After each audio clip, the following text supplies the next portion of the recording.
제가 임기를 제대로 마치면 12년간이 되거든요. 그러면 조희연 교육감 시절에 초등학교 1학년을 들어와서 고3까지 졸업한 일종의 조희연 키즈라고 할까? 이런 세대가 생긴다 이렇게도 얘기를 하는 분도 있을 정도입니다.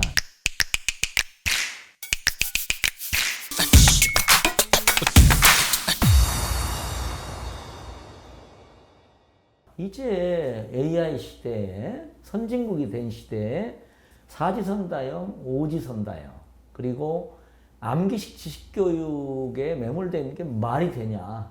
생각하는 힘을 측정하는 논술형, 서술형 방식이라든가 이런 걸 도입해야 된다는 건 말을 많이 하세요.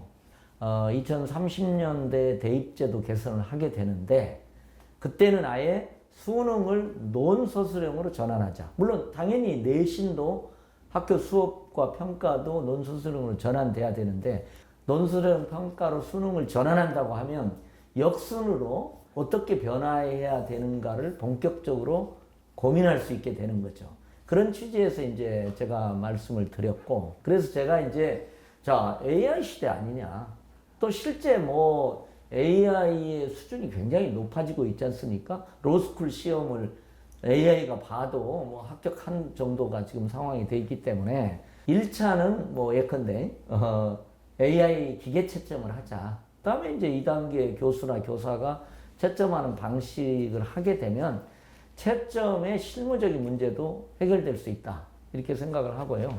저는 이제 논술형 평가는 어떻게 보면 과거형 평가, AI 이전 시대의 암기식 지식평가에서 생각하는 힘을 기르는 미래지향적 평가로의 전환이고, 사교육이 어느 정도 유발될 거냐는 것은 관련 제도가 어떻게 바뀌냐에 따라 다를 수 있다고 생각합니다. 최근에는 30조도 넘는 이 사교육비가 진출되는 이 현실은 병적인 겁니다. 묘방이 있는 건 아니에요. 사교육과 공교육 속에서 공교육을 결국 강화하는 방법밖에 도도히 견결하게 공교육을 강화하는 방안밖에 없는 점이 있습니다. 고등학교 1학년에서 내신이 망했다. 그러면 이제 다른 경로를 찾는 우리 사회의 어떤 치열한 경쟁, 무모한 경쟁의 어떤 결과적 양상들인 것 같아요. 초중등 교육 개혁이 결국은 입시개혁과 연관된 대역 체제개혁과 관련되어 있는 거고, 우리 사회의 소득분배구조, 노동시장, 복지제도라고 하는 사회개혁하고 지금 연결되어 있는 거죠. 그래서 저는 이제 차분하게 이 부분에 대해서 국민적 합의 대책을 만들어내는 단계, 이건 이제 보수, 진보, 여야, 좌우를 넘는 문제가 이미 돼 있는 것 같아요. 그리고 저는 훨씬 더 과감하고 급진적이어도 된다고 봐요. 왜냐하면 국민들이 더 이상 그 고통을 참을 수가 없는 지점이거든요. 그래서 이제 지난 1년 동안은 저는 이제 양면은 좀 봐주셨으면 하는 생각입니다. 여전히 부족하다는 건 100% 인정을 하고요. 그러나 서희초 사건이라는 안타까운 비극에 의해서 기존에는 상상할 수 없었던 보완 조치들이 이제 일어난 겁니다. 근데 문제는 여전히 현장에서 이제 이게 실효적으로 작용하는데 부족함이 있고, 그 아동복지법상의 정서적 학대라는 조항에 악용될 수 있는 소지가 조금 있습니다. 선생님들이 한결같이 요구하는 건 이 정서적 학대 조항 부분을 좀 제한해 달라는 건데, 이것을 이제 아동단체라든지 인권단체에서는 반대하는 지점이 있습니다. 그러나 저는 접점 찾기를 할 수도 있겠다. 이게 두 개의 진보적 가치죠.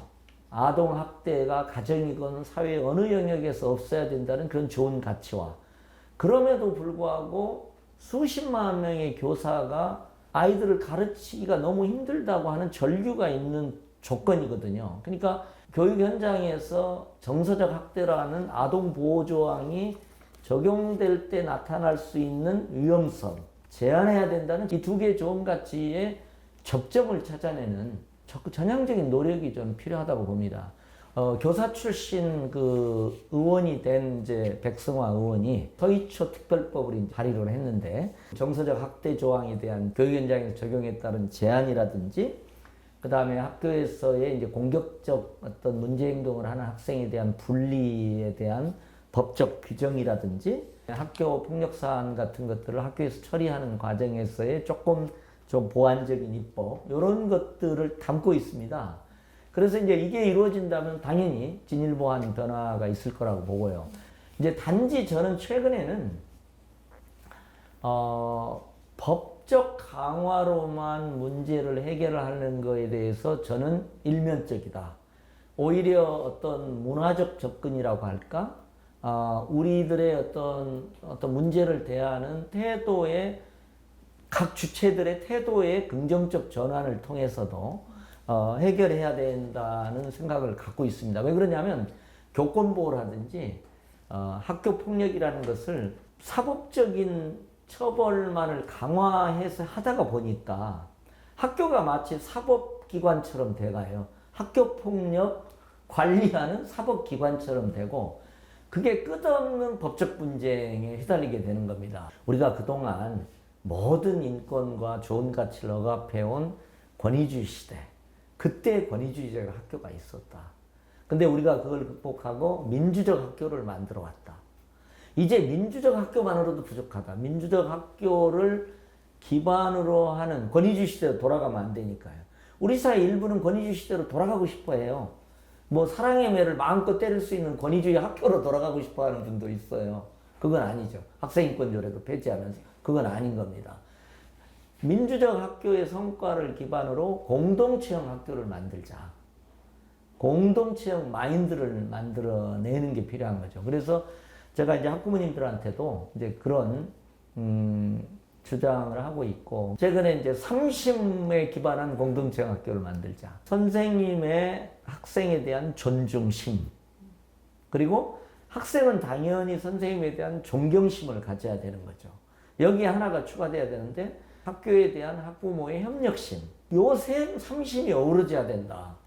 그리고 이런 마인드를 회복해야 된다. 법제적, 사법적 문제로만 학교폭력이라든가 이런 걸 풀기보다는 학교폭력을 예방하고 평화적인 관계, 화해적 관계, 협력적 관계를 만들어내는 게 중요한 겁니다. 그래서 저희 같은 경우는 이제 관계 가꾼 프로젝트라고 그래가지고 관계를 맺고, 관계를 잇고, 관계를 북돋는 3단계 이 관계 가꾼 프로젝트 같은 것을 이제 학기 초에 이렇게 진행을 해서 말하자면은 이 어떤 폭력적 관계로 발전하지 않고 또 폭력이 발생할 때 그걸 사법적으로만 처리하는 게 아니라 예방적이고 관계적으로 문제를 해결하려고 하는 그런 노력도 필요하고요.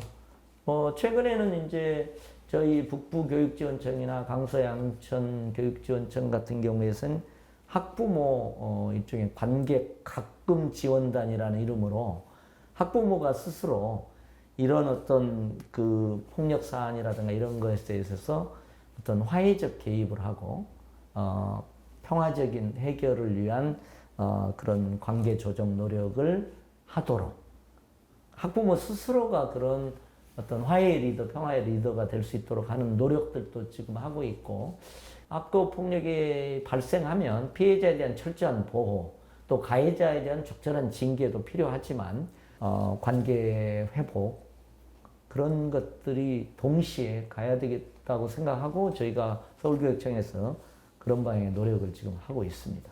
교육부의 이니셔티브 하에서 저희 교육청은 또 실행을 책임져야 되는 면이 있기 때문에 그걸 이제 준비하는 과정이 있고요. 디지털 교과서의 전환에 따른 문제점에 대해서도 저는 직시해야 된다는 생각을 갖고 있습니다. 예를 들면 몇 가지로 유형화시켜 볼 수가 있는데, 먼저 가장 최저학년 초등학교 3, 4학년입니다. 왜 초등학교 3, 4학년이 되냐면 2022년 국가교육과정이 도입되는 첫 학년이거든요. 근데 과연 초등학교 3학년에 이게 과연 적합하냐? 왜냐하면 이제 오히려 휴대폰이라든지 스마트 기기를 배제해야 된다는 주장도 있는 상황이거든요. 그러니까 예를 들면 초등학교 5, 6학년이면 뭐가 나쁩니까? 중학교부터면 안 되나요? 그러니까 저는 이런 점에서 진지한 교육학적 거무이는 필요하다. 조금 그 기계적으로 2022 교육과정에 도입되는 학년이 3, 4학년이니까 거기부터 한다. 이렇게 된 면이 있어서 진지한 고민과 검토가 좀 필요하지 않느냐, 이제 이런 생각이 좀 들고요. 오히려 뭐 기초학력 부족 학생이 더 문제가 심화될 수도 있는 거고요. 교육 격차가 또 뭐 강화될 수도 있는 거고, 이런 문제점도 충분히 있을 수가 있는 거거든요. 예상할 수 있는 문제점들을 좀 다면적으로 검토하는 노력도 필요하고요. 지금 현재 AI 기술 수준에서는 그게 이제 AI DT라고 표현하더라도 현재는 표준화된 그 피드백밖에 할 수가 없는 수준이라고 보는 게 맞아요. 예를 들면 이런 거죠. 아이가 이제 뭘 학습을 하면 이제 잘하는 학생은 더 높은 수준의 문제를 첨가하고 못하는 학생은 복습형으로 과거의 문제를 복습하게 하는 정도의 피드백이지만 현재 기술 수준은 이것은 더구나 데이터의 수준을 놓고 보면 이건 굉장히 기계적일 수밖에 없죠. 개별화 맞춤형이라고 포장하기에는 굉장히 낮은 수준입니다. 그래서 이제 이런 부분에 대해서도 우리가 조금 주목을 해야 되고, 또 하나는 이제 그러니까 서책 출판사하고 인쇄를 담당하는 교과서하고 에듀테크 기업이 결합해서 디지털 교과서가 만들어집니다. 디지털 교과의 특성상 아이들의 학습 행동에 따른 데이터, 교육 데이터가 에듀테크 기업, 즉 사교육 업체에 공유될 수밖에 없는 구조예요.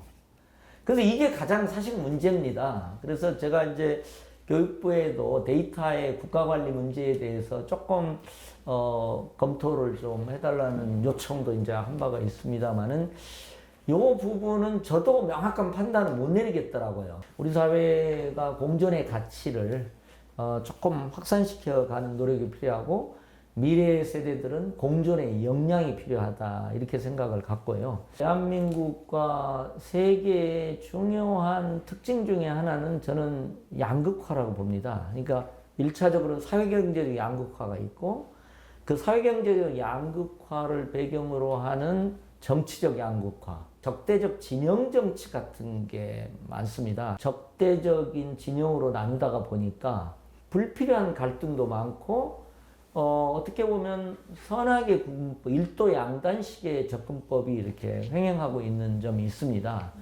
그래서 이제 최근에는 저희가 역지사지 공존형 토론 모형을 만들어서 역지사지라는 우리 전통 속에 있는 중요한 개념을 끌어와서 역지사지 마인드를 기반으로 한 토론 교육을 하자 이렇게 노력을 하고 있습니다. 실제 국회에서도 한 200~300명의 학생들이 모여서 역지사지 공존형 토론 일종의 뭐 경연대회 같이 또 이렇게 하고 사례 공유도 하고 치열한 첨단한 주제에 대해서 1단계로 예를 들면 찬반을 나눠서 토론하되 2단계에서는 입장 바꿔서 토론해보게 하는 거죠.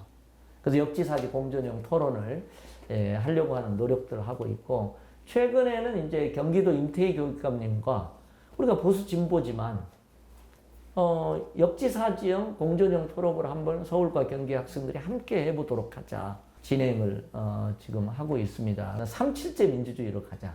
세상은 넓고 싸울 일은 많다. 그렇기 때문에 모든 문제를 가지고 다 싸울 필요가 없다. 그래서 7은 이해관계 갈등도 있고 시선의 시각의 차이도 있으니까 갈등하되 3전조는 협치의 주제로 공존의 주제로 설정하고 접점 찾기를 하는 노력이 필요하다. 이렇게 이제 생각을 갖고 있습니다. 공존의 사회를 만들어 가는데 치열한 갈등의 현장에서도 어떻든 그 사회를 흔들거리지 않게 하는 최소한의 공통의 기반을 유지하는 게 굉장히 중요하거든요. 저는 그 점에서는 언론이나 지식인의 역할이 굉장히 중요하다고 봅니다.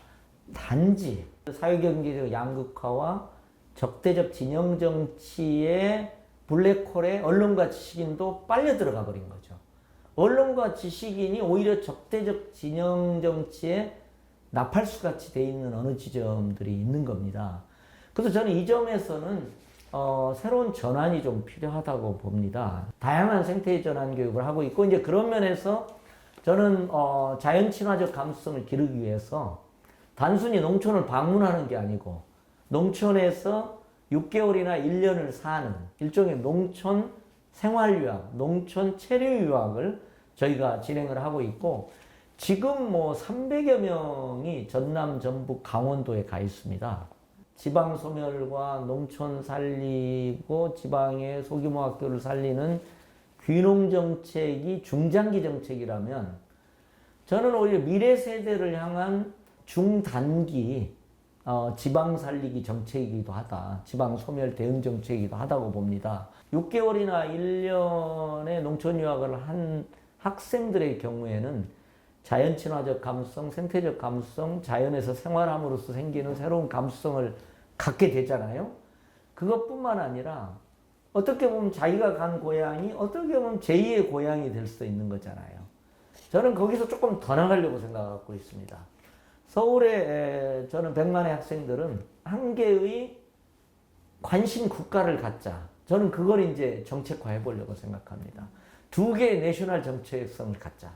그러니까 우리가 소중한 사랑하는 대한민국의 국민으로서의 정체성도 있지만 저는 자기가 관심을 갖고 애정을 갖고 방문하고 연구하고 비교 대상으로 삼을 수 있는 관심 국가를 갖는다면 얼마나 좋을까 그 생각을 합니다. 그래서 저는 2개의 로컬 정체성을 갖는 서울 학생, 2개의 글로벌 정체성을 갖는 서울 학생, 이게 저는 미래 시민의 상이다.